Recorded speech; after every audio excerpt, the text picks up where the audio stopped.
네, 여러분 다 주지하다시피 그러니까 코로나를 이제 2년 몇 개월 동안 이제 거치다 보면서 현장 예배가 많이 이제 와야 될 수밖에 없었고 뭐 어느 교회나 다 마찬가지겠죠. 뭐 정도의 차이만 있을 뿐이지. 이제 그러다 보니까 이제 셀 모임도 그 여파가 미쳐서 많이 정상적이지 못한 그런 셀 모임이 됐어요. 뭐 못 모이는 데도 있고 모여도 그냥 주일에 간단히 이제 얼굴 보고 인사하는 정도고. 근데 이제 코로나가 계속 지속이 되면 뭐 어쩔 수 없겠지만 지금은 많이 완화가 됐잖아요. 거리 두기도 다 해제가 됐고 또 위험도도 이제 많이 낮아졌고 그리고 또 마스크도 이제 다 해제가 됐고 이제 교회 밖에 나가면 마스크 안 써도 이제 아무 문제가 없잖아요. 식당도 뭐 아무리 많은 사람이라도 다 들어갈 수 있고 교회 내에서의 취식도 이젠 다 해제가 됐어요. 그러니까 법적으로는 뭐 교회에서 식상에서 식사를 해도 아무 문제가 없어요. 단 우리가 좀 아직 심리적으로 어, 확실히 어떤 부담감이 제거된 것은 아니기 때문에 조금 이제 여유를 두고 있을 뿐이죠. 자, 그래서 이런 분위기 속에서는 이제 현장 예배도 다시 이제 회복을 시키고 또 따라서 셀 모임도 다시 좀 일으켜 세우고 라는 노력이 필요하다 생각합니다. 절대적으로 필요합니다. 그러니까 코로나가 아니더라도 셀 모임은 우리의 영적 유익을 위해서 온전하게 세워야 되지만 지금 코로나를 이제 거친 아직 완전히 끝나진 않았지만 그래서 많이 와해된 이 상황에서는 더 절대적으로 필요합니다. 교회가 움직이려면 이제 뭐 전체적으로 강단에서 메시지 선포하고 여기서 다 끌고 나갈 수는 없어요. 그렇게 따라올 수만 있다면 뭐 얼마나 좋겠어요. 그러나 그렇게 되지 못하고 이제 셀이 움직여야 셀이 활성화되어야 또 교회도 영적으로 활성화될 수 있고 그리고 교인 각자의 신앙을 성장시키기 위해서 여기서 목사가 뭐 메시지 말씀만 선포한다고 다 그렇게 따라오고 순종하고 뭐 이런 얼마나 좋겠어요. 근데 그렇지 않거든요. 그러니까 조금 더 작은 단위의 그룹에서 한 사람 한 사람 점검하고 케어하고 격려하고 기도하면서 또 조언하면서 같이 갈 수 있는 그러한 흐름이 필요합니다. 현실적으로 교회에서 그걸 감당할 수 있는 조직은 셀입니다. 셀. 그래서 셀이 살아야 교회도 살 수 있고 그래서 뭐 단순히 이제 코로나 때문에 와야 된 걸 회복시키자 이런 차원을 넘어서 우리가 가야 될 한 방향 한 방향 더 나아가기 위해서는 반드시 셀이 그 중심이 되어야 된다. 네, 그것은 뭐 변함없는 사실입니다. 근데 지금 뭐 셀마다 형편이 다를 거예요. 최악의 경우는 뭐 아예 그냥 안 모이는 셀, 그냥 아예 와해돼 버린 셀도 있을 것이고, 그다음에 이제 그나마 나은 건 좀 못 모이는 셀. 이제 코로나 때문에 못 모이지만 사실은 뭐 다 마음대로 있다. 뭐 이런 셀도 있을 것이고. 그다음에 이제 모이긴 모이는데 막 절반은 못 나오고 뭐 한두 명 모이는 셀도 있을 것이고. 또 어떤 셀은 또 어떤 경우는 그냥 주일날 와서 얼굴 인사하는 것으로 그냥 셀 모임을 대신하는 데도 있을 거고.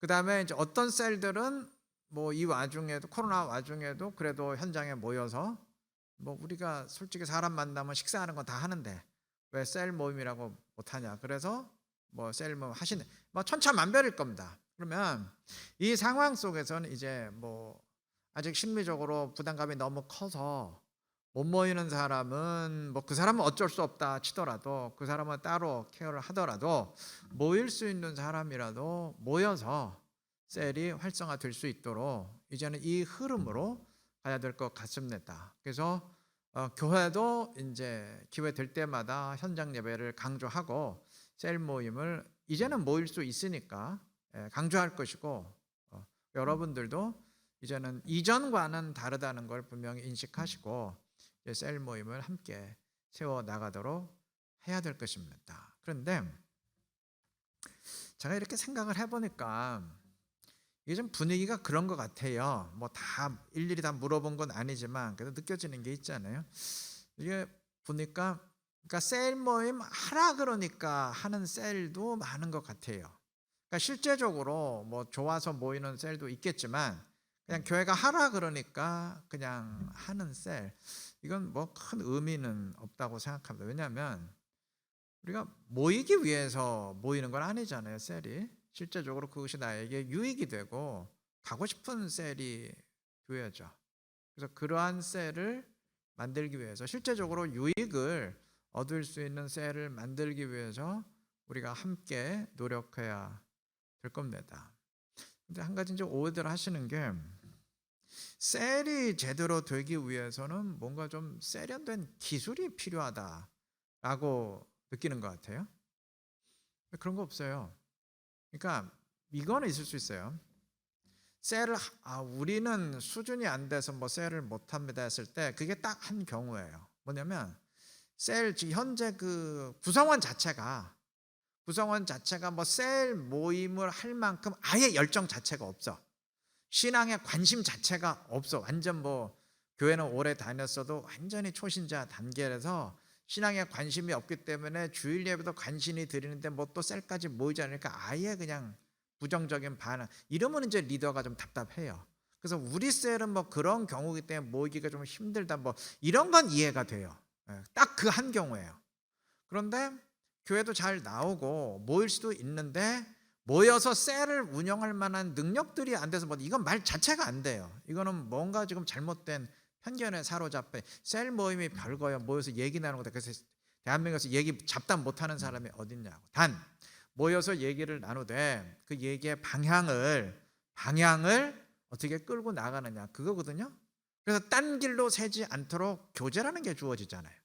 그러니까 교제를 해야 되니까 그걸 핑계 삼아서라도 얘기를 끌고 나갈 수가 있어요.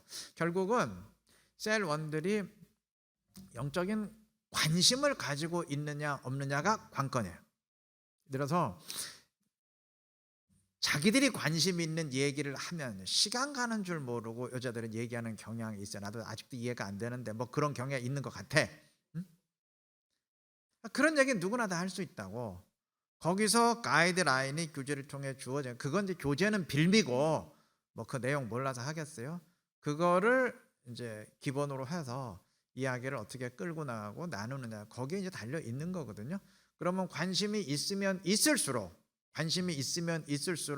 셀 모임은 유익합니다. 나를 끌어당기는 힘이 있어요. 왜냐하면 내가 관심을 지니고 있는 것에 대해 다른 사람이 조언을 해줄 수 있거든요. 또 나도 다른 사람을 끌고 또 격려를 받을 수도 있고 삶을 나눌 수도 있고, 그걸 어떻게 끌고 나가는 리더의 좀 스킬이 필요하긴 하지만 뭐 크게 어려운 건 아니에요. 아주 쉽습니다. 그러니까 문제는 어떻게 관심을 불러일으키고 그 사람으로 하여금 영적인 나의 간증이 그 사람에게 영적 관심을 불러일으킬 수 있어요. 그래? 그렇잖아요. 네. 다 그래도 교회 출석하시는 분들은 다 예수를 믿으시는 분들이니까 이거 초신자 이게 안 믿는 사람 대상으로 하는 게 아니잖아요. 그래서 그런 셀을 만들기 위해서 우리가 함께 노력하고 길을 찾고 격려하고 조언하기 위해서 지금 리더 모임도 하는 겁니다. 그러니까 이제 교구별로 파악을 할 거예요. 지금 여러분들의 생각에 지금 우리 셀은 어떤 상태에 있는지를 점검하시고, 아예 안 모이는 셀, 그냥 얼굴 보는 셀, 모였는데 뭘 어떻게 할지 모르는 셀, 뭐 제대로 뭐 여러 가지 분야가 있을까요? 이 상태에서 어떻게 하면 온전한 셀로 만들기 위해서 어떤 작용을 해야 될 것이고 어떤 단계를 밟아 나가야 될 것인가, 그것을 교육자와 협의하시고 진행해 나가시기를 바라요. 그러면 계속 주고받으면서 하나하나 점검하고 고쳐 나가고, 경우에 따라서는 도저히 뭐 여러 가지 방법이 있을 거예요. 저는 지금 조진선 목사가 없어서 지금 이제 2교구만 맡고 있는데, 그 어떤 경우는 뭐 셀에 열정이 없으면 뭐 두 셀이 모일 수도 있는 것이고, 그래서 야 이거 상당히 의미가 있겠다 이렇게 느껴질 수 있잖아요. 그렇게 느낌을 주기 위해서, 그러니까 사람들이 본인들 자신이 셀에서 유익을 얻고 내가 가고 싶은 셀이 돼야 그게 지속성이 있지. 이게 뭐 하라 모이라 그러면요, 이게 모이라 그러면 리더도 피곤하고 서로 피곤해. 이건 아닌 것 같아요. 그래서 이걸 그냥 계속 방치해서는 안 될 것 같고, 이젠 코로나도 분위기도 이제 해소가 됐으니까 다시 일으켜 세우기 위해서 여러분의 냉정히 여러분의 셀을 점검하시고, 구조적으로 문제가 있는 셀은 좀 구조적으로 문제가 없도록 개편도 하고, 이런 과정을 통해서 좀 한 단계 셀의 유익을 누릴 수 있는 그런 모임으로 만들어 갔으면 합니다. 그러니까 여러분이 이제는 새롭게 시작한다. 뭐 다시 새롭게 시작한다 생각하시면 돼요. 이제 새롭게 시작한다 생각하시고 한 단계를 좀 같이 밟아 주셨으면 좋겠습니다. 전 그렇게 될 줄로 믿어요. 아멘. 네, 나오시죠.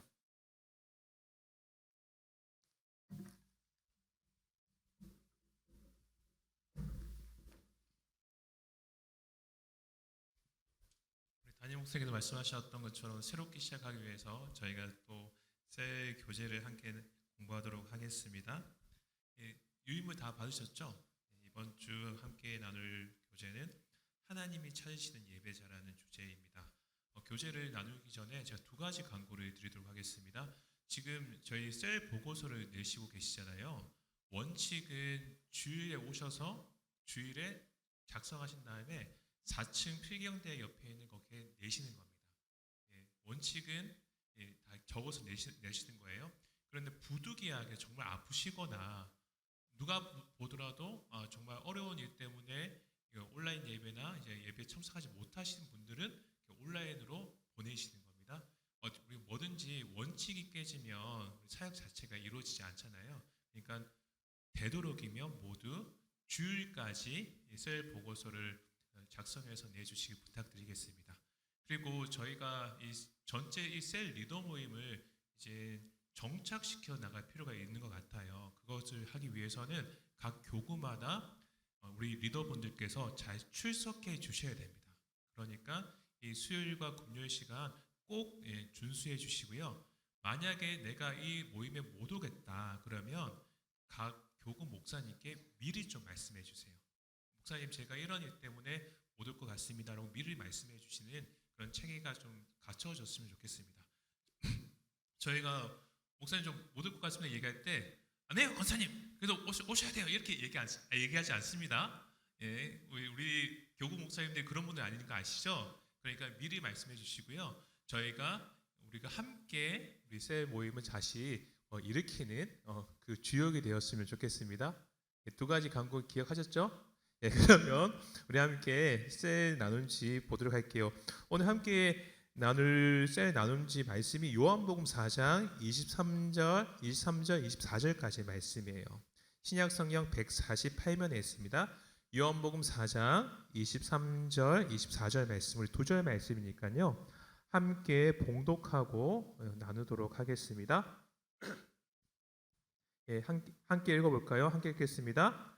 아버지께 참되게 예배한 자들은 영과 진리로 예배할 때가 오나니 곧 이때라. 아버지께서는 자기에게 이렇게 예배하는 자들을 찾으시느니라.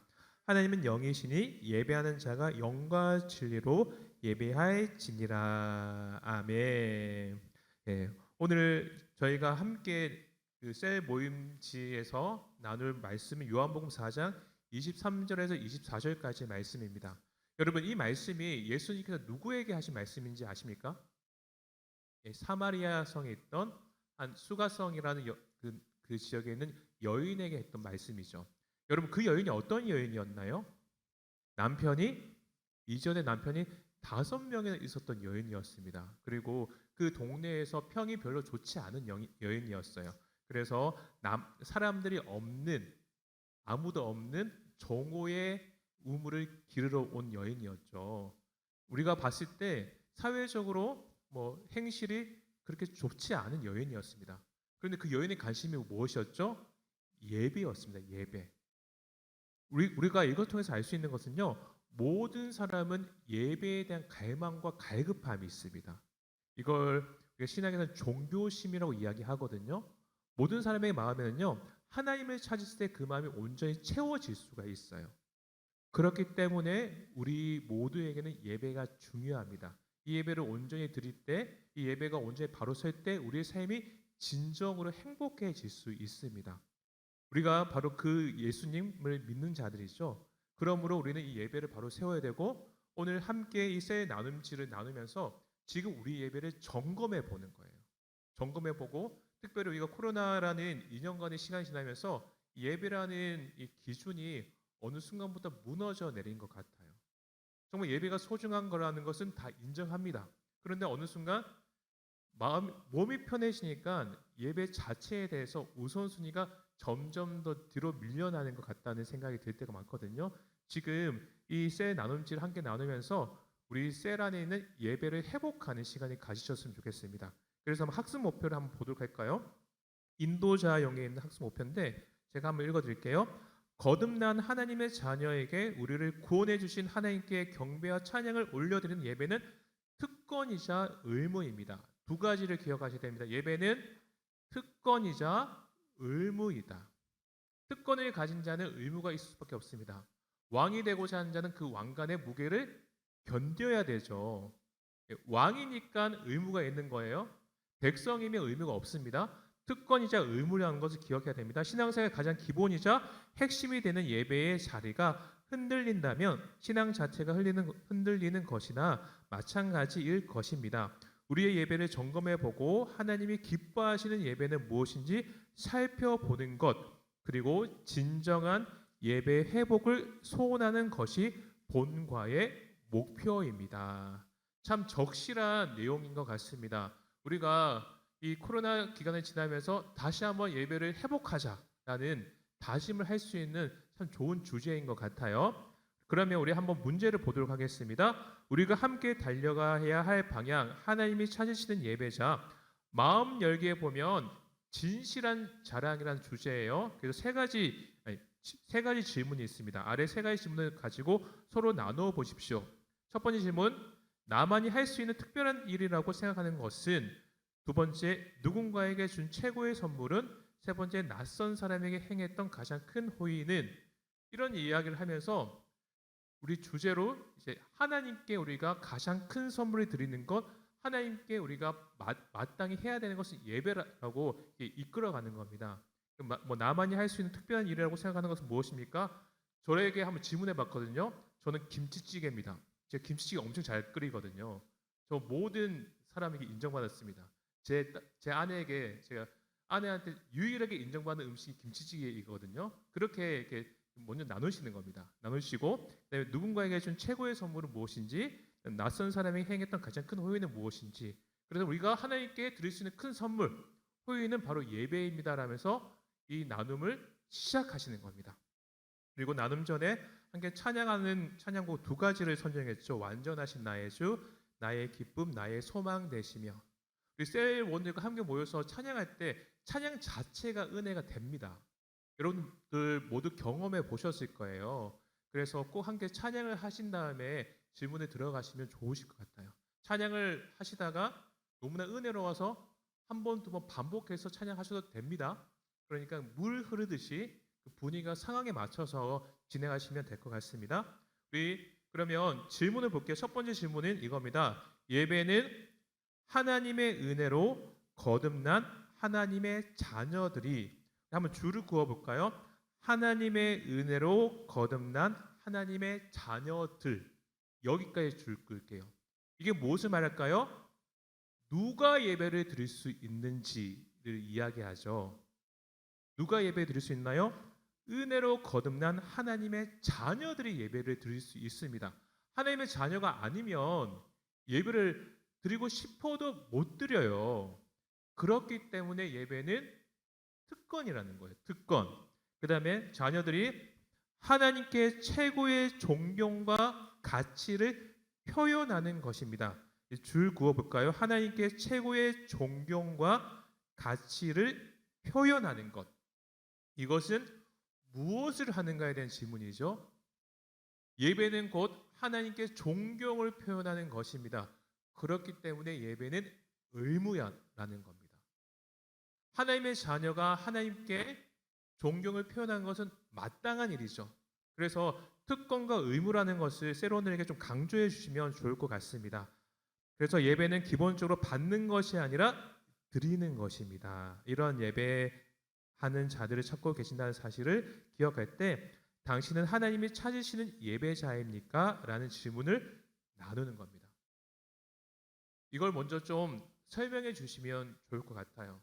충분하게 예배에 대해서 우리 세론들에게 설명해 주시면 좋을 것 같습니다. 아마 세론들 중에서 새신자도 있으실 거예요. 또 이 교회 문화에 대해서 좀 익숙하지 않는 분도 있으실 겁니다. 이 분들에게는 예배가 무엇인지를 명확하게 이야기해 줄 필요가 있습니다.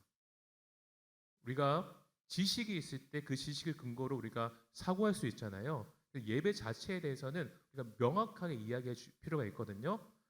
그래서 그것을 이야기해 주시고 그렇다면 나는 하나님이 찾으신 예배자인가? 라고 질문하는 겁니다. 자신의 예배를 돌아보고 어떠했는지 함께 나누어 보십시오. 이 질문지에서 제시하는 것은 세 가지입니다. 온 마음을 다해 예배드리고 그럴 때 부어주시는 은혜를 경험하고 있다. A급이겠죠. A급. 등급을 우리가 나누는 건 좀 그렇지만 우리가 굳이 나눈다면 A급입니다. 이전에는 예배에 대한 갈급함이 있었으나 요즘은 좀 식은 것 같다. 그래도 예배는 참석하는 거예요. 식었지만 예배의 자리에 있습니다. 적어도 다 B급은 내겠죠. 그 다음에 매주 반복되는 예배에 큰 의미를 찾지 못하겠다. 의미를 찾지 못해서 어느 순간부터 예배 자리에 있지 않게 됐습니다. 한 C급이 되겠죠. 그 다음에 기타도 있습니다. 이걸 통해서 지금 나의 영적 상태, 예배에 대해서 내가 어떠한 마음을 가지고 있는지를 충분하게 나눠주시면 좋을 것 같아요. 제가 개인적인 경험인데요. 주일에 한 번 빠지면 마음이 불편합니다. 두 번 빠지면 마음이 정말 불편해요. 그래서 세 번 빠지면 그때부터 뭔가 무덤덤해져요. 네 번 빠지면 마음이 그렇게 편할 수가 없습니다. 세 번이 기점이거든요. 세 번이 정말 기점이더라고요. 그래서 우리 세런들 중에서 세 번 이상 빠지면서 어느 순간부터 무덤덤해지신 분도 계실 거예요. 이때 다시 한번 마음을 일으키는 겁니다. 두 번째 질문입니다. 1번의 나눔에서 요즘 예배의 감격과 감독이 있다고 한 세런들은 조금 더 구체적으로 그 은혜를 나눠주시기 바랍니다. 그리고 예배의 감격과 감동이 희미해지거나 잃어버렸다고 나눠진 세런들은 그 이유에 대해서 생각해보고 함께 나누어 주십시오. 1번 문제를 조금 더 우리에게 구체적으로 적용하는 거예요. 내가 정말 예배 가운데 감격을 누리고 있다면 그 이유가 무엇인지 나의 은혜를 간증하는 시간입니다. 또 반대로 세런 중에서 지금 영적으로 힘들어하는 지체가 있다면 그 지체의 마음을 이야기하고 서로 중보해 줄 수 있는 시간이 될 수 있을 겁니다. 영적으로 힘든 이유가 삶의 어려움일 수도 있고 고난일 수도 있어요. 사람이 너무나 힘들고 아프면 그 고난 속에서 도저히 어떠한 생각조차 할 수 없을 때가 있습니다. 그때는 서로 사랑하고 격려해야겠죠. 기도해줘야 되고 그를 위해서 함께 위로해주고 그의 말을 들어주는 시간을 가지셔야 됩니다. 오늘 담임 목사님께서 이 셀 모임이 그냥 모이는 시간이 아니라 누구나 왔을 때 유익이 되는 모임이 되어야 된다라고 말씀을 하셨죠. 그 중심에는 뭐가 있냐면 서로의 마음을 이해해주고 품어주는 사랑이 있을 때 그 모임은 유익한 모임이 됩니다. 그렇기 때문에 신앙에 조금이나마 관심 있는 분들은 누구나 이 셀 모임을 잘 인도할 수 있습니다. 스킬이 아니라 뭐라고요? 마음이라는 것 기억하시길 부탁드리겠습니다. 그래서 좀 구체적으로 나누신 다음에 세 번째가 이겁니다. 예배는 성도들의 특권이자 의무입니다. 학습 목표죠. 이 별을 3개 정도 옆에 칠하시면 좋을 것 같습니다. 예배는 성도들의 특권이자 의무입니다. 한 번 더 강조해 주시고요. 오늘 본문에 하나님께 예배하는 자들은 영과 진리로 신령과 진정으로 예배드려야 한다고 가르치고 있습니다. 우리가 영으로 예배하지 않는다면 우리의 예배는 메마르고 활기가 없어질 것이고 진리로 드리지 않는 예배는 하나님을 기만하는 것이 되고 말 것입니다. 하나님이 받으실 만한 영과 진리로 드리는데 혹시 방해가 되는 것들이 있다면 무엇인지 함께 나누어 보십시오. 실제적인 방해들이 무엇인지 함께 나누는 겁니다. 여러 가지 예들이 있는데요. 불필요한 스마트폰이요. 잦은 지각. 지각하는 분이 꼭 지각해요. 예배를 섬기다 보면 꼭 지각하는 분들은 지정석이 있습니다. 딱 그 자리에 항상 지각하는 것도 일정하게 지각합니다. 10분 지각하시는 분은 항상 10분 지각하고요. 15분 지각하는 분들은 딱 15분 지각하거든요. 예, 그런 삶의 습관들이 있습니다. 그런 것을 나누시는 거예요. 예배 순서, 딴 생각하기 여러 가지 있습니다. 이것을 나누면서 자신의 예배를 한 번 더 점검해 보는 겁니다. 그리고 마지막이 중요합니다. 마지막은 함께 다짐하는 시간입니다. 같이 한번 읽어볼까요? 시작. 좋은 예배가 좋은 예배자를 만드는 것이 아니라 좋은 예배자가 좋은 예배를 만듭니다. 우리가 올려드리는 예배가 영과 진리로 드리는 예배가 되도록 실제적으로 적용하고 실천할 수 있는 것들을 함께 나누어 보십시오. 3번과 관련해서 나누셔도 좋습니다. 그리고 다음 주 셀 모임의 그 실천 여부를 서로 점검해 보십시오. 구체적으로 하시면 좋을 것 같습니다. 제가 계속 예배에 지각했는데 이번 주는 지각하지 않겠습니다. 든지 이번 주일에 우리 셀은 모두 한번 현장 예배 한번 나와 봅시다. 라든지 이렇게 한번 그런 구체적인 다짐을 해 보셨으면 좋겠어요. 실천하실 때 그 실천이 그 우리 원리들이 이제 적용되잖아요. 순종할 때 그 열매가 맺힙니다. 그래서 하실 수 있는 거, 우리가 예배를 회복하기 위해서 우리 셀은 무엇을 할 것인지 실제적으로 다짐하시고 실천하셨으면 좋겠습니다. 이 부분에 대해서는 저희 교구 사역자들과 함께 의논해 가지고요. 교구 차원에서도 할 수 있는 부분들을 함께 의논하고 고민했으면 좋을 것 같아요. 그렇게 해서 하나님이 찾으시는 예배자라는 셀 나눔실을 제가 좀 안내해 드렸습니다. 그 누구도 예외 없이 예배에 대한 갈급함은 분명하게 있습니다. 우리가 온전한 예배자가 될 때 하나님께서는 우리를 통해서 이 땅에 주님의 영광과 주님의 은혜를 드러내실 겁니다. 저에게 있어서 정말 은혜로웠던 예배가 언제냐면요. 제가 중국에 있을 때 드렸던 예배입니다. 여러분도 알다시피 중국은 드러내놓고 예배를 드릴 수가 없어요. 큰 소리를 찬양하지 못합니다. 그래서 어떻게 했냐면 찬송가를 딱 펴놓고 돌아가면서 읽었어요. 내주 하나님, 내주 하나님 넓고 큰 은혜를 그럼 옆에 있는 분이 읽고 그렇게 돌아가면서 읽었거든요. 그 다음에 말씀도 돌아가면서 읽고 함께 작은 소리로 기도하고 말씀을 나눴는데 그게 지금도 잊혀지지 않아요. 그때 하나님께서 우리에게 부어주셨던 은혜가 지금도 잊혀지지 않습니다.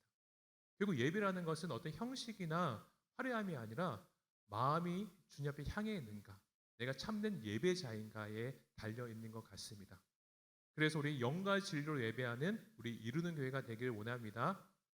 여기까지 셀 나눔시 제가 안내해 드렸고요.